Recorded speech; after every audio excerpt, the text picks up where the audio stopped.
Hello friend, welcome back to my YouTube channel HSC study point YSK. आज का discussion का topic है centre of gravity distance via load distribution calculation.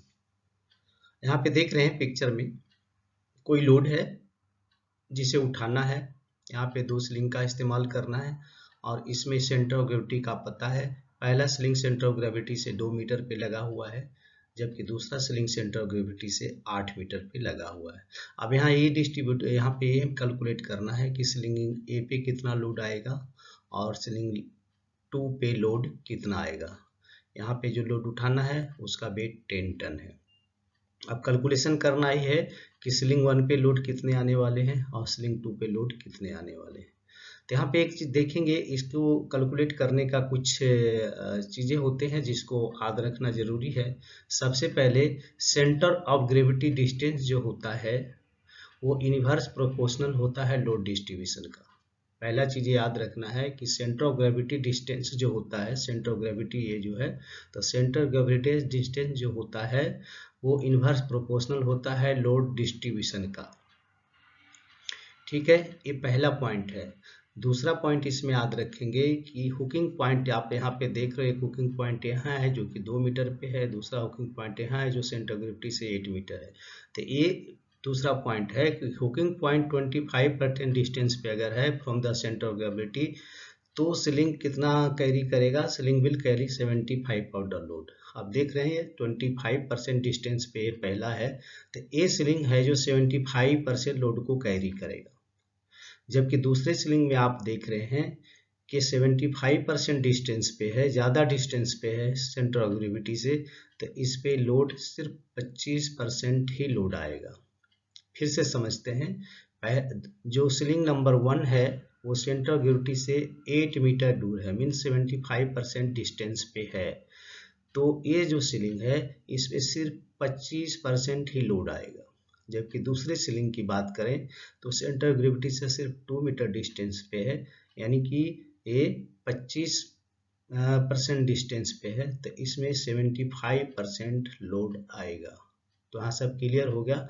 इससे इसका मतलब centre of gravity से sling 2 है जो नज़दीक है तो इस पे लोड ज़्यादा रहेगा, और सेंटर ऑफ ग्रेविटी से स्लिंग 1 दूर है इसलिए इस पे लोड कम रहेगा।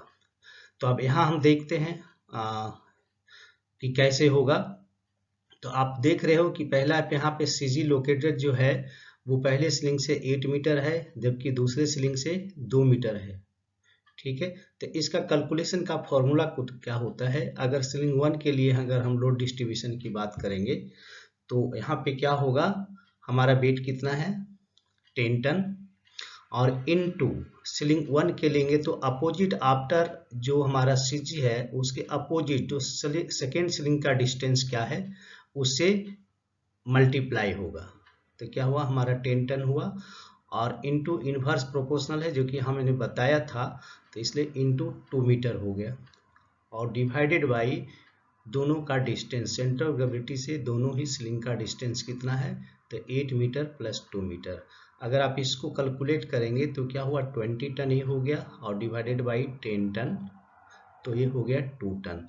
तो आपने देखा जैसे कि यहाँ बताया था कि अगर कोई भी स्लिंग जो है अगर सेंटर ऑफ ग्रेविटी से 25% डिस्टेंस पे है तो ये स्लिंग 75% लोड कैरी करेगा। तो यहाँ पे देख लिया आपने, स्लिंग 1 है जो लोड कम कैरी कर रहा है जबकि ये ज़्यादा करेगा। सेकेंड स्लिंग की बात करें तो सेकेंड स्लिंग ए है, तो ए कितना वेट इतना होगा, इसका इनवर्स प्रोपोर्शनल कितना आएगा 8 मीटर डिवाइडेड बाई दोनों का डिस्टेंस 8 मीटर प्लस 2 मीटर, तो ये कितना हुआ, ये 80 मीटर हो गया, और 80 divided by 8 metre plus 2 metre means 10, यानी 10 टन। तो आपने देख लिया कि सेंटर ऑफ ग्रेविटी से जो स्लिंग नज़दीक रहेगा उस पर लोड ज़्यादा आएगा, और सेंटर ऑफ ग्रेविटी से जो स्लिंग दूर रहेगा उस पर लोड कम आएगा। तो आई थिंक ये पूरा आप समझ गए होंगे कैलकुलेशन। अब कोई भी इस तरह का अगर आपके पास कैलकुलेशन आता है और जिसमें सेंटर ऑफ ग्रेविटी का पता है और उसमें डिस्टेंस दिया हुआ है तो इस फॉर्मूले से आप उसको कैलकुलेट कर सकते हो। एक और है जिसमें सेंटर ऑफ ग्रेविटी का पता है और उसमें 3 स्लिंग लगे हुए हैं, तो उसको कैसे कैलकुलेट करें हैं उसको देखते हैं। यहाँ पे एक पिक्चर आप देख रहे हो, यहाँ पे कोई लोड उठाना है जो कि 12,000 kg मतलब 12 टन है। सीलिंग इसमें 3 लगे हुए हैं, 1 2 और ये 3। ये सीलिंग का इक्वल लेंथ है 20 मीटर और इसकी हाइट जो है लोड यहाँ पे जो है, यहाँ से इसकी हाइट जो है ये 15 मीटर है। इसमें क्या है, सीजी से इक्वल डिस्टेंस पे सारे सीलिंग, क्लियर है कि इसमें जो सीजी से इक्वल डिस्टेंस पे सारे सीलिंग लगे हुए हैं। अब क्वेश्चन ये है कि सारे जो सीलिंग हैं इस पे लोड कितना आएगा। अगर आप उठाओगे तो लोड कैलकुलेशन करेंगे तो अलग अलग सीलिंग पे कितने लोड आएंगे। तो इसको निकालने का क्या तरीका है, पहले हम इसमें क्या करते हैं, लोड एंगल फैक्टर निकालते हैं।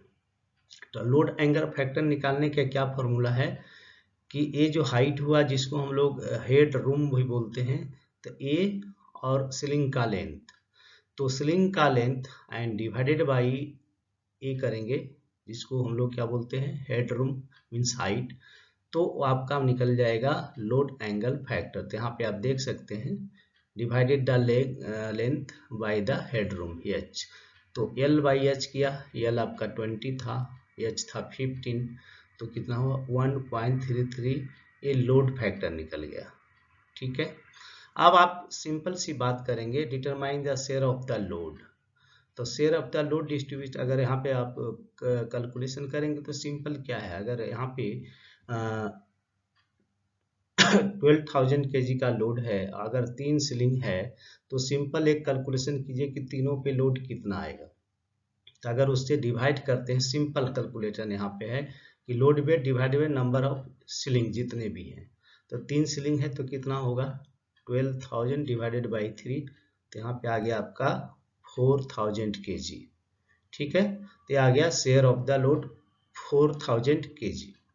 अब आगे क्या करना है कि हमने यहाँ पे लोड एंगल फैक्टर निकाल लिया और यहाँ पे शेयर ऑफ द लोड निकाल लिया। अब इसके सीलिंग पे कितने टेंशन आएंगे उसके बारे में डिस्कस करना है। तो यहाँ पे क्या करेंगे, multiply load factor by the share of the load, तो इससे हमें क्या सीलिंग का टेंशन पता चल जाएगा। लोड फैक्टर कितना है, यहाँ पे हमने निकाला 1.33 और into share of the load कितना निकला है यहाँ पे 4,000 kg, तो यहाँ पे 4,000 kg आपने पुट किया, तो टेंशन ऑन सीलिंग लेग कितना हुआ 5320, तो इसको मल्टीप्लाई करेंगे तो 5320 kg आया। तो यहाँ पे आप देख लेते हैं कि सिंपल अगर इसमें 4,000 kg आना था एक पे, लेकिन क्या है ड्यू टू एंगल होने के कारण यहाँ पे उसमें ज़्यादा आएगा और 5320 एक एक सीलिंग पे इसका लोड आएगा। तो यहाँ पे आपने पूरा लोड कैलकुलेशन देख लिया। आई होप इस तरह के अगर कोई भी कैलकुलेशन आएंगे तो आप अच्छे से कैलकुलेट कर सकते हैं।